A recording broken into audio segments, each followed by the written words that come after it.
If you have a child who continuously asks why after you've set a boundary or said no, they can't do something, and they follow up with why, even though you've answered already, and they keep asking and growing more and more frustrated every time you answer the same way, I want to help you reframe why they're asking you why. And I'm not talking about younger children who are sort of in that curious phase of development where they're like, why? And they just want to kind of learn more. That's not what I mean. This is a little bit more deliberate. You give an answer to something. So can I have 10 extra minutes on the iPad? No. Why?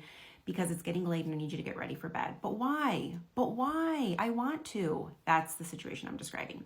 So first and foremost, for those of you who are new to me, my name is Albiona Rakipi. I'm a parenting coach and I help parents reframe their daily challenges so you can parent with more joy, ease, and connection. You guys can grab a bunch of free resources if you go to the link in my profile where I teach you how to be less reactive and more responsive to understand the root of what your child is communicating. So when they're asking why, typically we explain it one time. Then they come back and say why again, and they're getting more frustrated. And as a result, you're matching their energy and you're getting more frustrated that they keep asking. So you're like, hey, I already told you, I'm not answering again. They're like, but why? But why? And now you're feeling guilty because you're like, oh, I was ignored when I was a kid. I'm going to go ahead and re-explain it.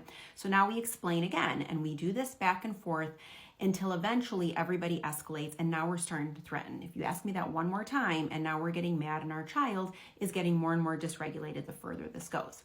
So instead, I want you to pause. That's the first step in my 4-step process that I teach. That's called PAR. We pause. We acknowledge we're getting activated. This keeps us from getting into a reactive state. Then we decide how to respond. In this moment, your response has to encompass what it is that they're actually saying. They're not asking you why. What they're really saying is, how can I change your mind? How can I change this outcome? Why is this the outcome? I wish I didn't have to be dealing with this right now. So instead of answering them 2, 3, and 4 times, answer one time, and the second time you can just say, you know what, I know it's really hard when we don't get the iPad for extra time, or I know it's really hard when we don't get the thing that we want. I get that. But the answer is no. And restate your boundary. You go right to the root of whatever it is. Stop answering the why. And if they come back and say why again, you can say, I already answered, and you know the answer to the question. And stop there. That will help your child begin to understand those boundaries. Don't panic when they escalate. That is part of it. Their feelings are their feelings. Our job is to put in those boundaries, to show empathy, and to follow through on the boundaries that we set.